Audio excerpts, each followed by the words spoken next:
하나님의 말씀 창세기 4장 1절부터 15절까지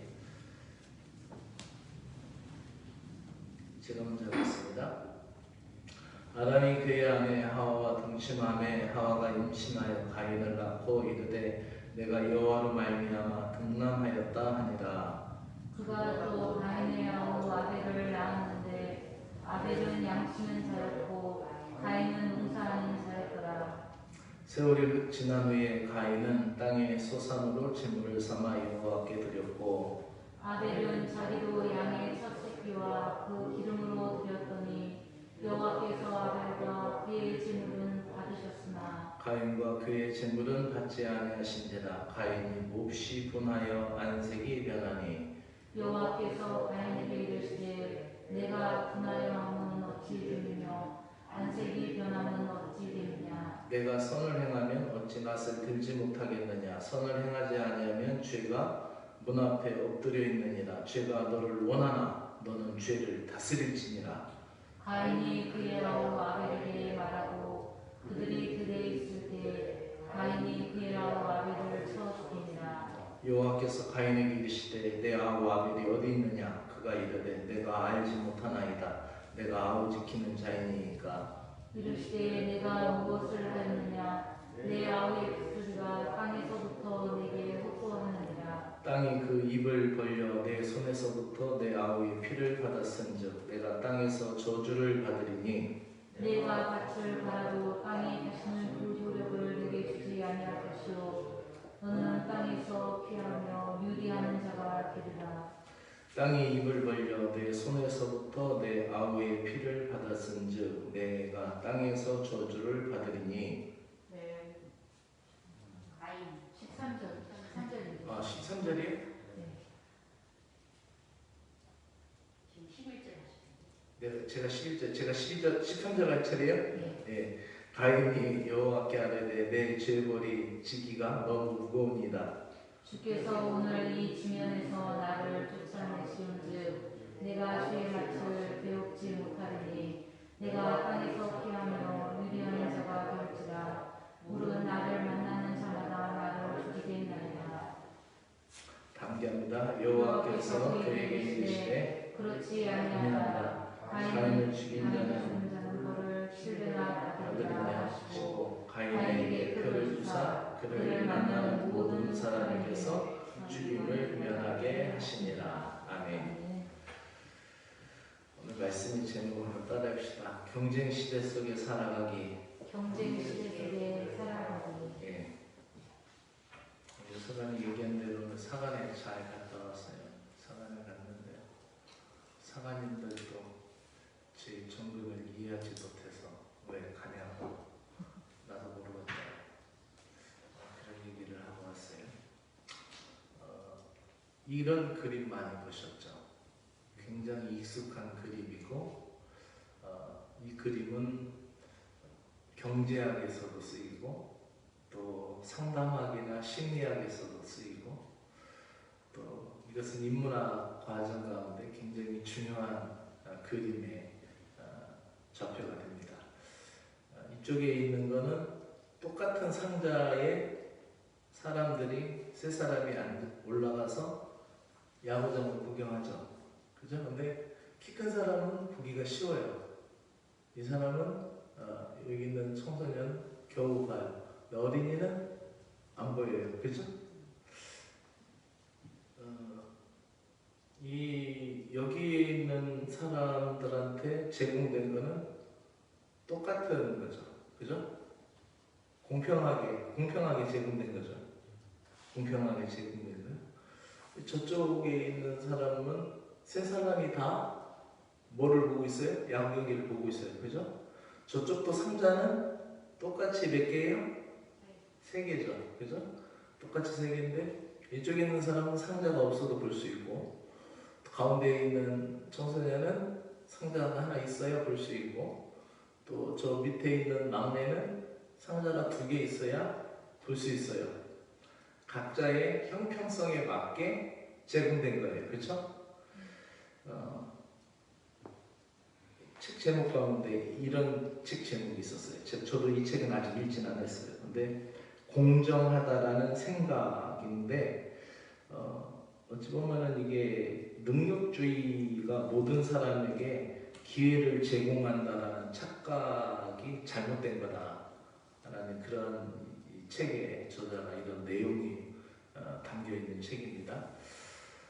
오늘날은 경쟁 시대 속에 살아가고 있습니다. 그죠? 가장 높은 곳에 올라가려고 하는 거예요. 높은 자리 그곳에 꼭지점에는 한 사람만 올라갈 수 있는 거예요. 근데 많은 사람이 다 그 꼭지점에 올라가려고 하죠. 그래서 많은 사람들이 경제에 돈을 찾고 또 어떤 권위를 찾고 그러죠. 대통령도 한 사람만 될 수 있죠. 그렇죠?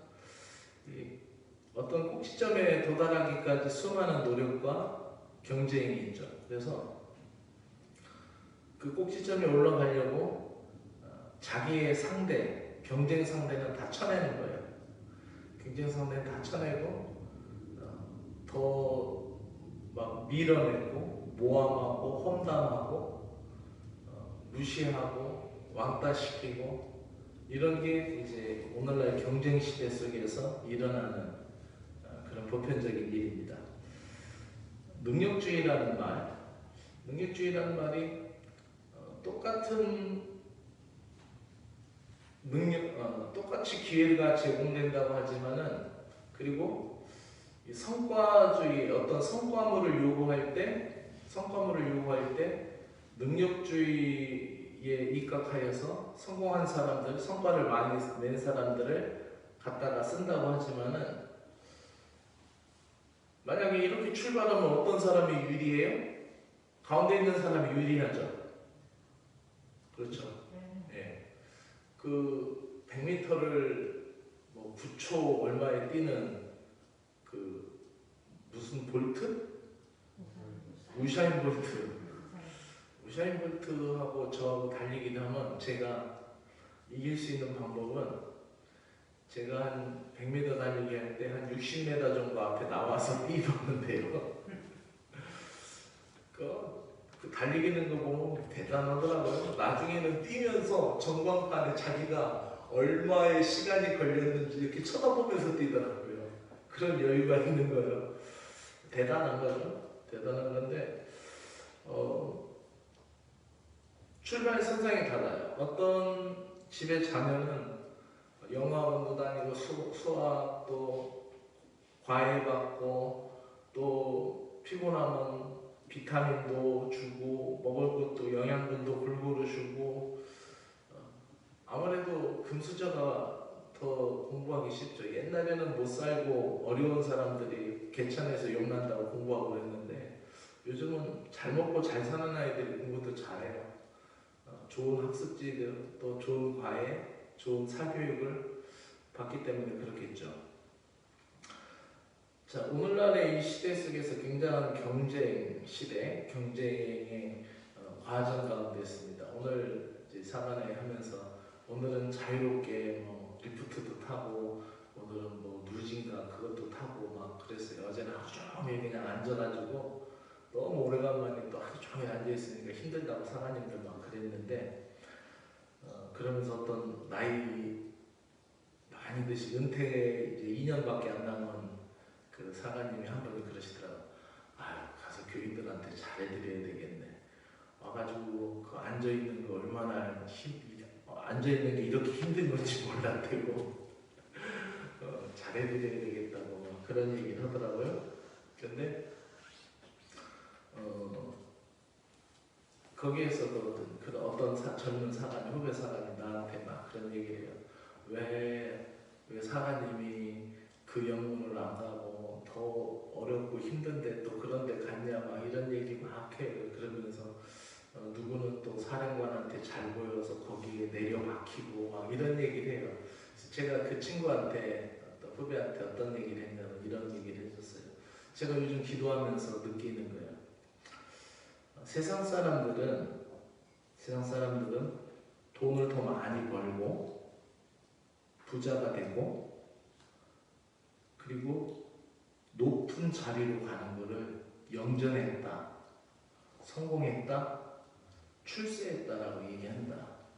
근데 우리 목회자들은 교인들한테 설교할 때 인생에 있어서 성공이라는 것이 돈을 많이 번 사람을 성공이라고 우리는 설교하지 않지 않느냐. 돈 많이 번 거를 성공이라고 얘기한다면은 이재용이가 성공한 것이게? 그죠? 그렇죠. 푸틴이 돈이 얼마나 많이 있어요? 푸틴이 성공한 거게? 그렇지 않잖아요. 세상 우리가 설교할 때 높은 자리, 높은 직위에 있는 것을 성공이라고 말하지 않잖느냐. 높은 자리에 있다고 해서 그 사람이 독재를 하고 독재자가 됐다는 것을 우리는 죄를 받고 심판의 대상이 되고 악인은 악한 날에 그 쓰임대로 반드시 심판이 있을 것이라고 설교하지 않느냐. 그렇다면 우리의 성공이라는 게 뭐냐. 그러면서 그 후배한테 얘기하길 우리도 똑같이 큰 영문에 가고 많은 군우들이 있는데 가는 것을 성공이라고 생각하고 영전이라고 생각하면 안 되지 않느냐.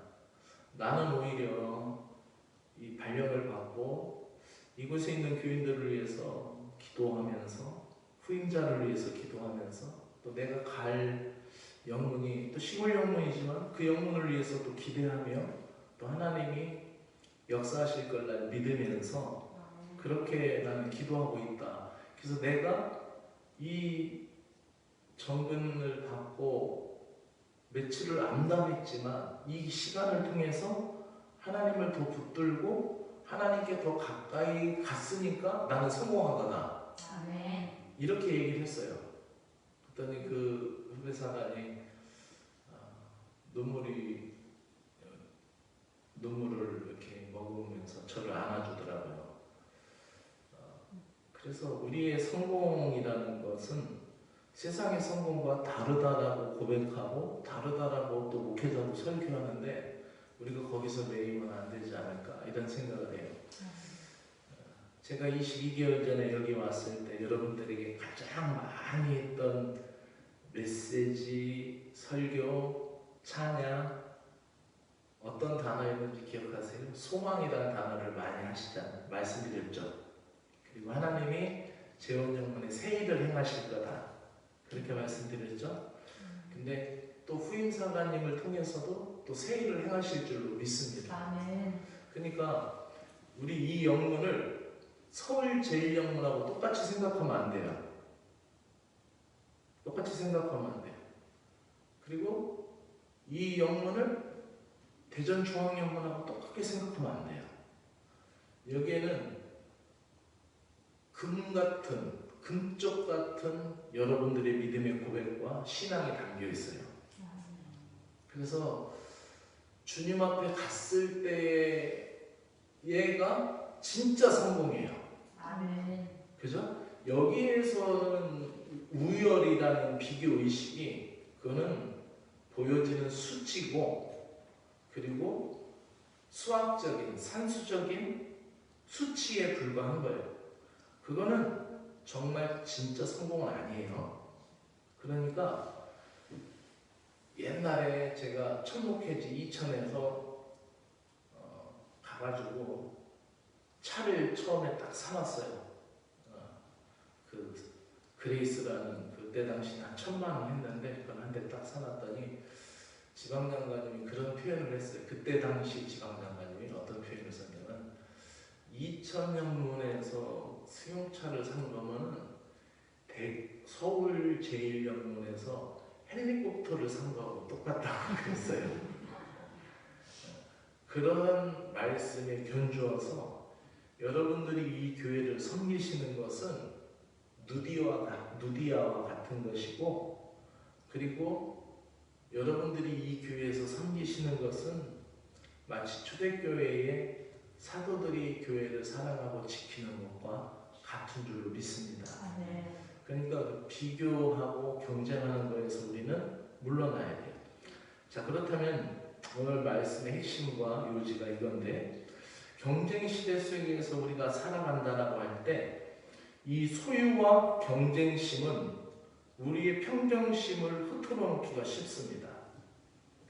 오늘 이 창세기 4장은 아담과 하와가 동침한 정신에서 가인과 아벨을 낳습니다. 하나님은 아벨의 제물을 받으시고 가인의 제물을 받지 않으시자 분노한 가인이 어떻게 했어요?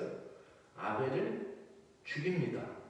그리고 아벨을 죽여서 또 거기 하나님으로부터 저주를 받는데 어떤 저주를 받냐면 자기만 저주받는 게 아니라 땅이 한 번 더 저주를 받아요. 그죠? 그 땅이 네가 수고해도 이제 열매를 잘 안 내줄 거다라는 거예요.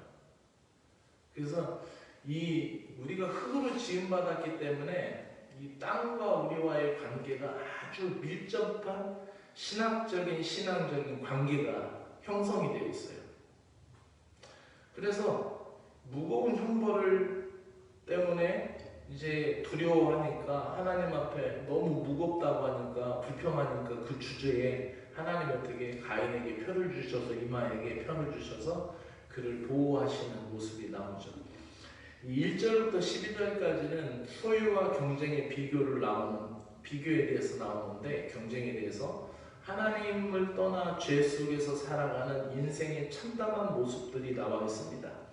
소유와 경쟁이 삶을 지배하기 시작하면은 인격적인 관계를 이루어야 될 형제 간의 관계에서도 그 평정심이 깨지고 그 평화가 깨지고 인격적인 관계가 깨진다라는 걸 보여주고 있어요. 이 비교의식, 경쟁심, 질투심이라는 게 이와 같이 무서운 죄의 유혹을 뿌리를 가지고 있다는 것이죠. 가인과 아벨 사이에 일어난 이 사건으로 죄가 내면에 들어오는 데 있어서 이 비교의식과 경쟁심 그리고 질투심이 드러나 있는 것을 우리는 성경에서 확인할 수가 있습니다. 그래서 형제라는 건 가장 친밀해야 될 관계 아니에요? 그죠? 가장 친밀해야 될 관계예요. 그래서 그 가장 친밀해야 될 관계 속에서 그 힘들 때는 끌어주고 어려울 때는 어떻게 해요? 같이 도와주고 좋은 일 있을 때는 축복해줘야 되는 게 형제간의 관계인데 이 경쟁의 관계 속에서 그것이 무너지는 거예요. 그러면서 가인은 하나님이 자기 자신의 재물을 받지 않으신 원인을 누구한테 돌리냐면은 하나님께 분노하고 아벨의 탓으로 돌립니다. 즉 어떻게 해요? 하나님이 재물을 안 받으신 거에 대해서 가인은 아벨 때문에 아벨 건 받고 내 건 안 받은 것 때문에 그 아벨을 미워하기 시작했고 질투하기 시작했고 경쟁 상대로 그를 여기기 시작했던 거예요. 여기서 이 창세기 4장을 볼 때 우리가 연구할 때 여러 가지 해석이 준비됩니다. 많은 사람들이 하나님이 그러면 농사는 싫어하시고 목축업을 좋아하시는 거냐 이렇게 질문하는 사람도 있고요. 또 이때까지만 해도 이게 제사의법이 정해지지 않은 것이 아니냐 이런 질문을 하는 사람이 있고 제사의 시점이 언제냐라고 말하는 사람도 있죠. 근데 구약의 제사에 보면은 곡식으로 드리는 소제도 있었고 곡식으로 드리는 제사도 분명히 있었습니다.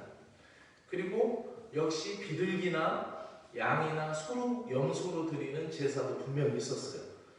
근데 이 해답을 우리가 알려면 어디서 우리가 그 해답을 찾아야 돼요? 히브리서에서 믿음의 행진에서 그 해답을 찾아야 돼요. 히브리서에서 보면은 아벨은 가인보다 더 나은 제사를 드렸는데 그게 무엇이라고 하냐면 믿음으로 드렸다고 했어요. 할렐루야. 네. 믿음으로 드렸다고 했어요. 그리고 오늘 말씀에도 우리가 말씀을 다시 한번 보면은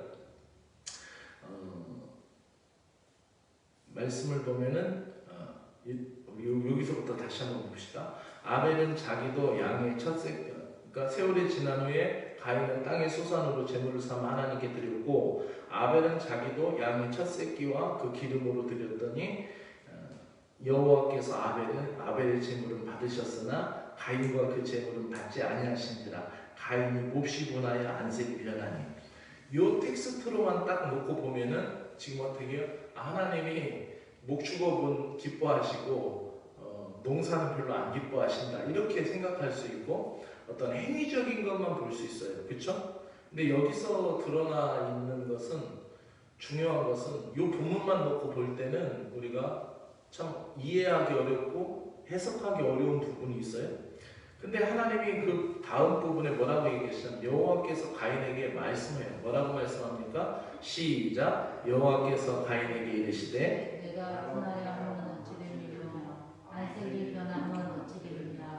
내가 선을 행하면 어찌 낯을 들지 못하겠느냐. 내가 선을 행하지 아니하면 죄가 너를 엎드려 있느니라. 죄가 너를 원하나 너는 죄를 다스릴지니라. 자, 이제 죄의 싹트는 문제가 일어나죠. 그래서 야고보서에서는 욕심이 잉태한즉 죄를 낳고 죄가 장성한즉 사망을 낳느니라 라는 말씀이 오늘 본문 말씀과 꼭 맞는 건데 욕심이 있었어요. 경쟁 속에 욕심이 나타나죠. 내가 형인데 아벨의 제사는 받으시고 하나님이 내 제사는 안 받으셨다는 거예요. 여기에 경쟁심과 비교의식과 그 우월함을 갖고 있는 교만이 자리 잡고 있죠. 그리고 하나님은 지금 가인에게 뭐라고 얘기하면 네가 안색이 왜 변했느냐. 변할 필요가 없죠. 하나님 내가 뭐 잘못했습니까? 라고 하나님 앞에 나와서 조아리고 머리를 조아리고 구했어야 되는데 그렇지 않고 여기서 되게 아벨에 대한 철저한 경쟁 상대로서 아벨에 대한 미움과 질투가 싹트기 시작했고 그것이 결국 마음속에 일어나는 죄다라고 이야기하고 있습니다. 죄는 우리 마음에서 들어와서 시작이 되고 은혜가 임할 때도 우리의 마음에서 은혜가 시작이 되는 거예요.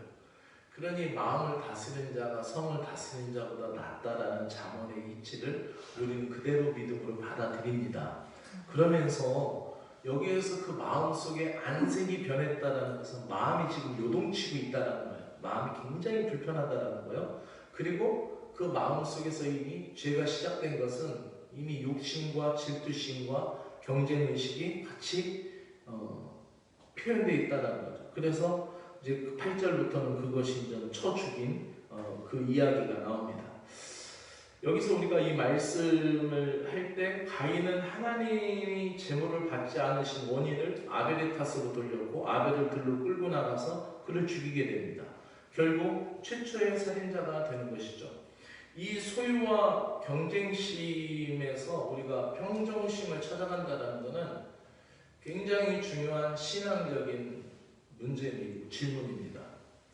여러분 배를 건조할 때 배를 만들 때 배가 속력을 빨리만 가게 하려고 하면 길게 하고 날렵하게 하고 그래서 속력을 빨리 붙게 해야 돼요. 근데 배라는 게 바다 위에서 갈 때 빨리만 가는 게 능사가 아니라 어떻게 해요? 엎어지지 않아야 되잖아요.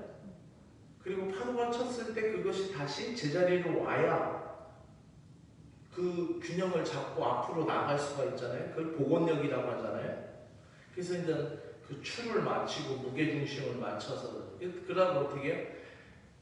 뾰족하고 빨리만 갈 수 있게만 만드는 게 아니라 무게로 잡아서 이게 바다 속으로 들어간 그 높이하고 또 넓이를 측정해서 엎어지지 않게끔 그렇게 하는 그 높이가 있잖아요.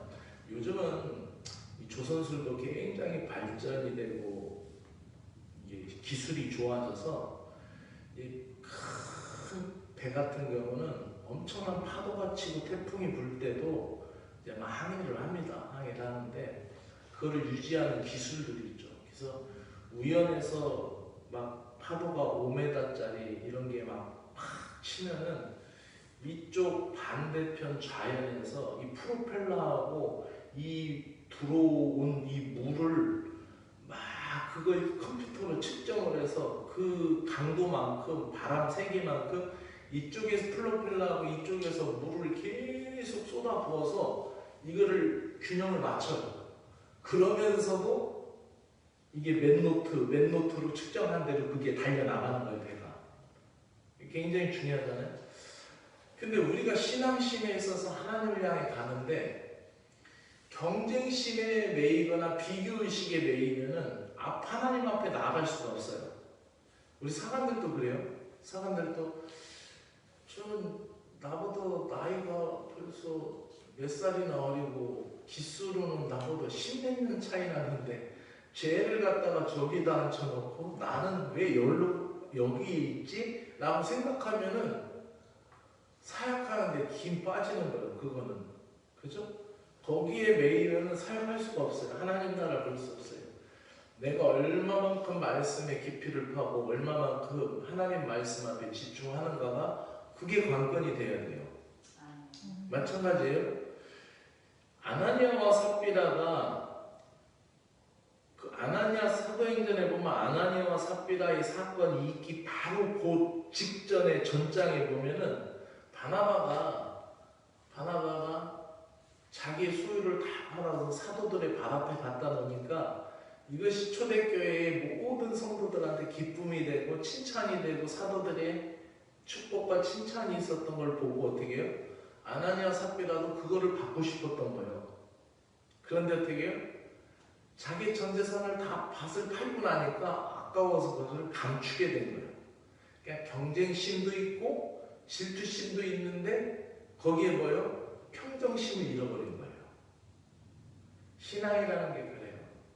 신앙이라는 게 왜 구세군은 맨날 이렇지라고 생각한다든지 우리 교회는 왜 맨날 이렇지라고 생각하면 한도 끝도 없어요. 우리 교회만 가질 수 있는 특별한 은혜가 있는 거야. 우리 교회만 얻을 수 있는 특별함을 하나님이 주셨다라고 생각을 하는 거예요. 이게 참 쉽지 않는 신앙의 문제인데 이 평정심 속, 이 경쟁 사회 속에서 경쟁심 속에서 신앙생활하는 데 있어서 우리가 이 질투심을 다스려 나가는 것은 굉장히 중요한 신앙적인 문제이고 오늘날 우리가 하나님 앞에서 그 문제를 해결해 나가야만이 내가 승리할 수 있어요. 이 가인의 이야기는 죄악된 마음에 지배하는 그 죄의 문제, 죄가 우리 마음을 지배하는 문제, 그것이 얼마나 비참한 결과를 가져다 주는지를 우리에게 알려주고 있습니다.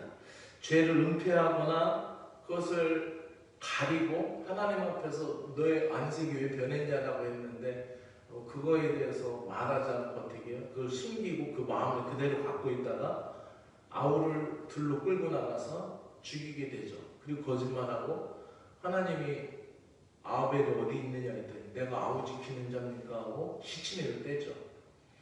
이런 거짓말하는 모습 속에서 인간의 마음이 얼마나 쉽게 죄의 지배를 받으면 비참한 결과를 가져오는지를 우리에게 알려주는 거예요. 그래서 이 7절 말씀을 우리말 성경으로 읽으면 이렇습니다. 만약 내가 옳다면 어째서 얼굴을 들지 못하느냐. 그러나 내가 옳지 않다면 죄가 문 앞에 도사리고 있을 것이다. 죄가 너를 지배하려 하니 너는 죄를 다스려야 한다. 이렇게 얘기합니다.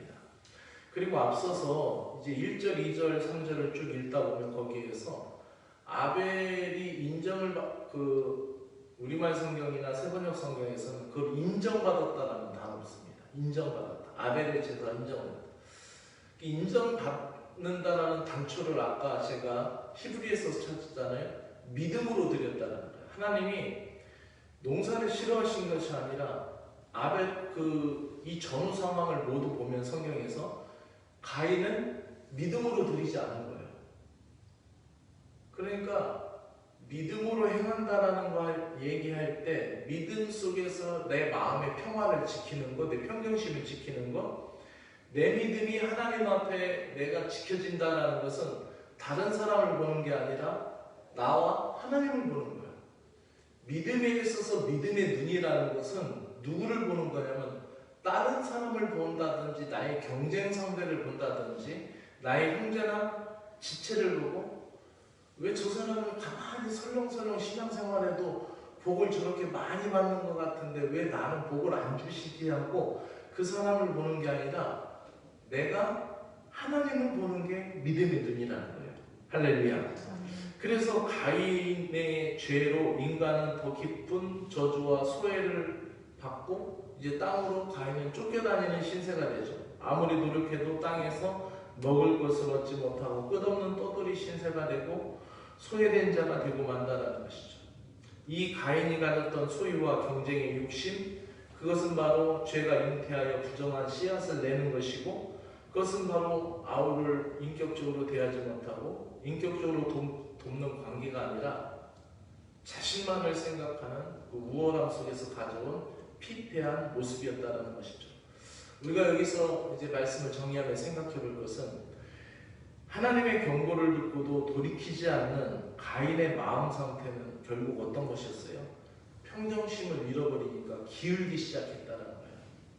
배가 계속 기울면은 그거를 빨리 복원해야 되는데, 그거를 복원하지 못하면 어떻게 해요? 결국 계속 그 빠져 들어가는 거예요. 기우는 쪽으로. 그러므로 때로는 우리가 교회 안에 있고 믿음 안에 있고 신앙생활할 때 내 마음이 불편할 때는 때로는 봉사도 멈춰야 됩니다. 내가 하나님 앞에 돌아와서 나와 하나님과의 관계가 어떤지를 다시 평정심을 확인하고 찾는 일이 중요하다는 거예요. 할렐루야. 그것이 우리 신앙에 굉장히 중요한 가늠자가 된다는 것이죠. 마지막으로 한 말씀만 더 드리면, 하나님과의 관계에서 하나님과의 관점으로 살아가야 된다는 것이죠. 하나님은 믿음으로 드린 아벨의 제사를 받으셨고 믿음이 없이 드린 가인의 제물을 받지 않으셨습니다. 책임은 가인에게 있었습니다. 그러나 가인은 자신의 불신앙을 반성하지 않고 오히려 하나님을 원망하고 동생 아벨을 죽였던 것이죠. 본향을 향한 인생이라는 긴 항해 속에서 우리가 해야 할 첫걸음은 무엇입니까? 언제나 우리의 자신을 하나님 앞에 솔직히 고백하고 내 마음의 평화를 지켜나가는 것인 줄로 믿습니다. 사랑하는 여러분, 우리가 이 창세기 성경 공부를 하면서 원초적이고 근원적인 인간의 문제, 죄의 문제를 생각해보고 살아가고 있습니다. 나도 어떤 때는 그럴 수 있다라고 생각을 하시고, 내가 가인의 사건을 보며 반면교사를 삼아 주님 앞에 더 신실한 사람으로 마음의 평화를 지켜나갈 수 있는 저와 여러분 되기를 주의 이름으로 축원합니다. 기도합시다. 하나님은 언제나 인간을 용서하십니다. 아무리 큰 죄를 지었을지라도 하나님은 그에게 희망을 놓지 않으십니다. 그것이 바로 하나님의 가인의 이마에 표식을 주신 것입니다. 가인은 쉼없이 떠돌아다니는 벌을 받게 되었고, 그 경쟁심에서 평정심을 잃어버리고 질투심을 다스리지 못하고 결국은 그렇게 마음이 돌아다니는 자가 되었던 것을 보게 됩니다. 하나님 앞에 내 마음의 평정심을 잃어버리지 않게 해달라고 우리가 믿음을 찾으며 오늘 말씀을 붙들고 기도하는 시간을 갖도록 하겠습니다. 함께 말씀을 붙들고 같이 기도합시다. 하나님 아버지, 오늘 이 시간에도 우리의 마음을 주님 앞에 드립니다. 내 마음에 선한 역사, 선한 영향력이 일어날 수 있도록 내 마음을 주님 앞에 늘 비추어 드리고 내 마음을 주님 앞에 연락해 드릴 수 있는 신령들이 되게 하여 주시옵소서. 제 마음의 동기가 하나님 안에서 선한지 늘 돌아보게 하여 주시옵소서. 동생을 죽인 가인에게 찾아오셔서 끝없는 은혜를 베푸신 하나님의 사랑을 지금 우리에게도 베풀어짐을 늘 감사하고, 하나님 다른 이들은 조건 없이 용서해주고 있다는 이 사실에 대하여 하나님, 우리가 하나님의 주권을 인정하기 원합니다. 하나님, 비교하거나 상대의식을 갖는 이 경쟁시대 속에서 끊임없이 다가오는 이 질문에서 하나님의 주권을 인정하고 하나님 앞에 내 믿음의 눈을 뜨게 하여 주시기를 간절히 원합니다. 하나님의 내 인생의 주인 되심을 받아들이게 하여 주시옵소서. 이 경쟁 시대 속에서 사람들의 눈을 의식하고 상대와 비교의식에서 사로잡혀 자신의 마음을 괴롭히는 어지러운 상황에서 주님만을 바라볼 수 있는 믿음으로 전환하게 하여 주시고 바꾸게 하여 주시옵소서. 주님, 우리가 악한 영의 미혹에 미혹당하지 않게 하여 주시기 원합니다. 욕심에 이끌리지 않게 하여 주시고 질투심에 사로잡히지 않게 하여 주시옵소서. 욕심이 잉태한 적 죄를 낳고 죄가 장성한즉 사망을 낳느니라는 야고보서 1장 15절의 말씀을 기억합니다.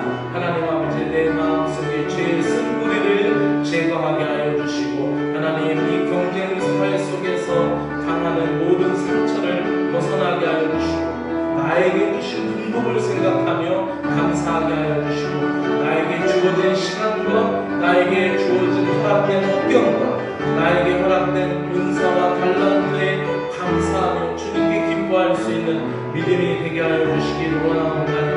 온갖 좋은 은사와 온갖 좋은 선물은 다 위로부터 빛들의 아버지께로부터 내려오나니 그는 변함도 없으시고 회전하는 그림자도 없으신 것을 믿습니다. 하나님, 연약한 자들도 사랑하셨고 믿음을 다했을 때 가난한 자의 예물도 기뻐하셨고 하나님, 부자의 예물보다 오히려 하나님은 마음을 상여드린 두렙돈의 과부의 돈을 더 기뻐하셨으며 하나님 아버지, 부자들의 곡식, 어리석은 부자가 창고에 모아들이고 쌓아놓았던 곡식에 주목하지 아니하시고 하나님, 소년이 드린 보리떡 5개와 물고기 2마리로 5,000명을 먹이시는 하나님의 역사를 일으키셨던 걸 하나님, 우리는 봅니다. 하나님, 내가 가지고 있는 작은 것을 주님께 드릴 수 있는 마음이 있게 하시고 내가 가지고 있는 달란트, 내가 가지고 있는 성품, 나에게 주신 은혜를 하나님 나라로 위하여 기뻐드리며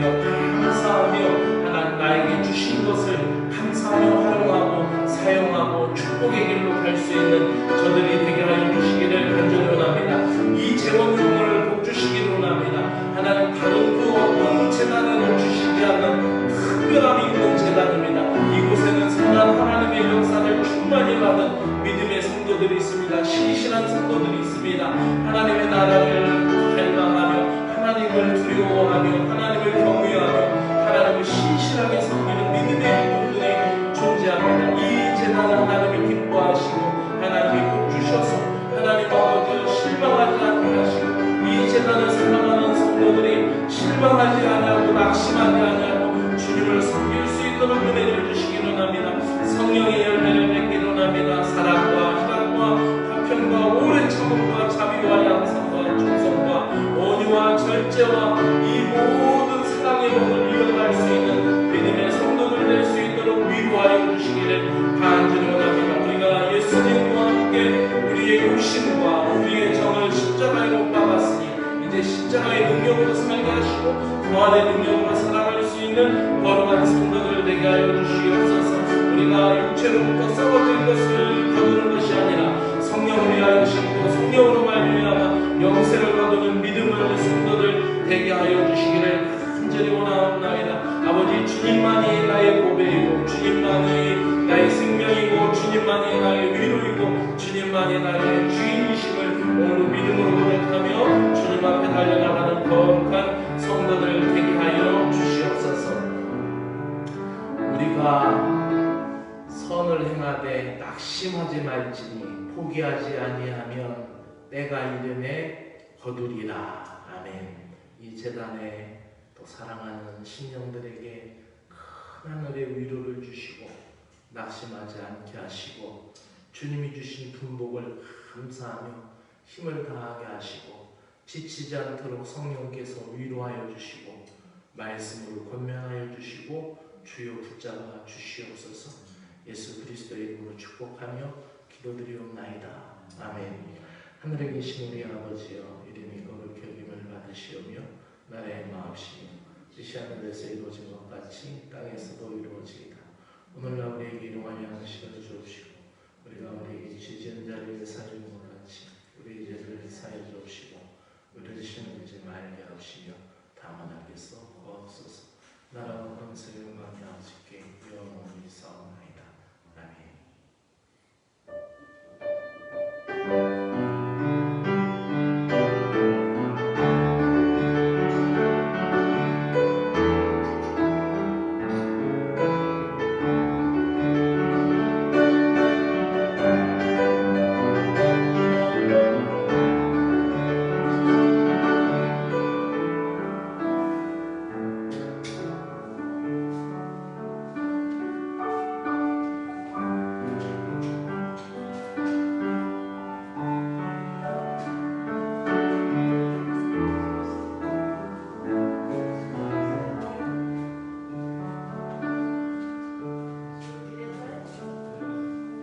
네.